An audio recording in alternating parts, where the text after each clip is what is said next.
Are you always looking for the next best way to become healthier? Are you constantly dieting and wanting to shed those extra pounds?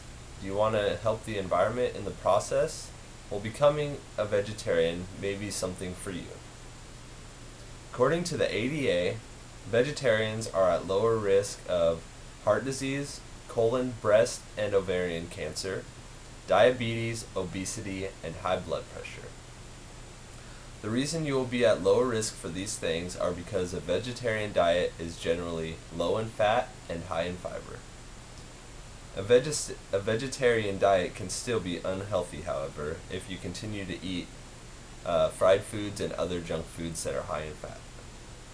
So like any healthy diet, you must monitor what you eat. A common thing people often ask about vegetarianism is, do you get your proper nutrition? And the answer is yes. People tend to think vegetarians just wither away because of the type of foods that they eat. But you can still get your essential things like protein, vitamin D, and calcium. The way you do this is by making sure you eat a large variety of foods throughout your day and to make sure that you get your recommended calorie intake. Most people think that meat is the only way to get protein, but there are many other ways to get your protein as well, such as nuts, whole grains, lentils, beans, low-fat dairy products, tofu, and tempeh. There are different types of vegetarians which some people may not be aware of. Firstly, is vegan. A vegan avoids all animal-related products, including their clothing and the day-to-day products that they use. A lacto-vegetarian eat dairy products, but they do not eat eggs. A lacto-ovo vegetarian eats eggs and dairy products.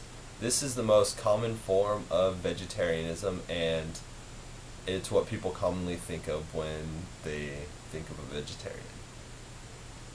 And lastly is a pescatarian, which incorporate fish into their diet, but they're not considered real vegetarians because they still eat meat. When switching your lifestyle and becoming vegetarian, there are some things to remember. Don't give up meat cold turkey.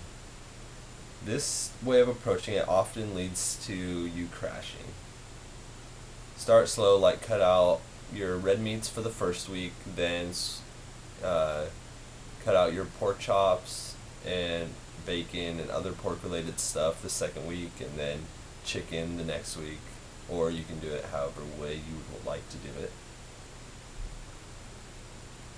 Figure out what type of vegetarian you are according to your lifestyle, your morals, and your values, and find recipes to use when switching to becoming vegetarian.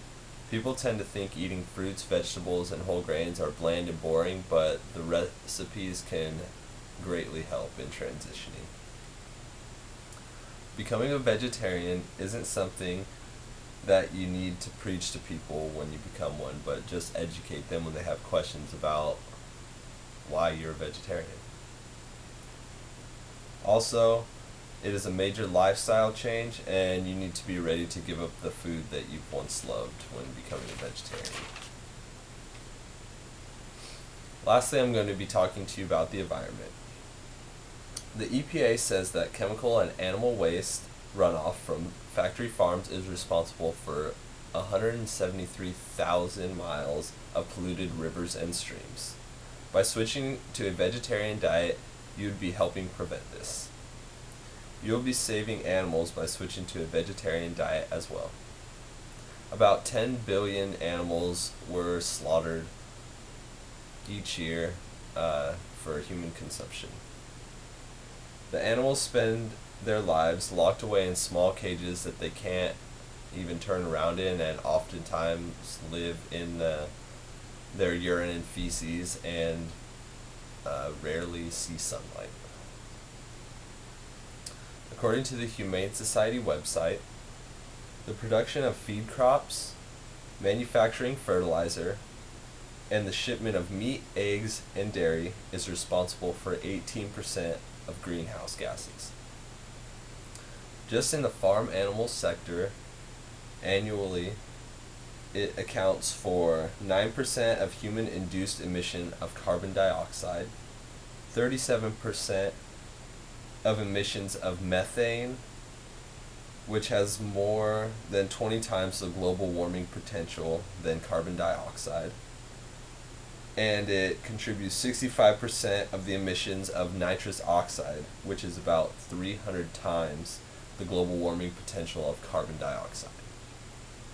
By becoming vegetarian, you can help the environment around you. Today I covered some health benefits of becoming vegetarian, some environmental facts, and ways to help you with the switch to becoming a vegetarian.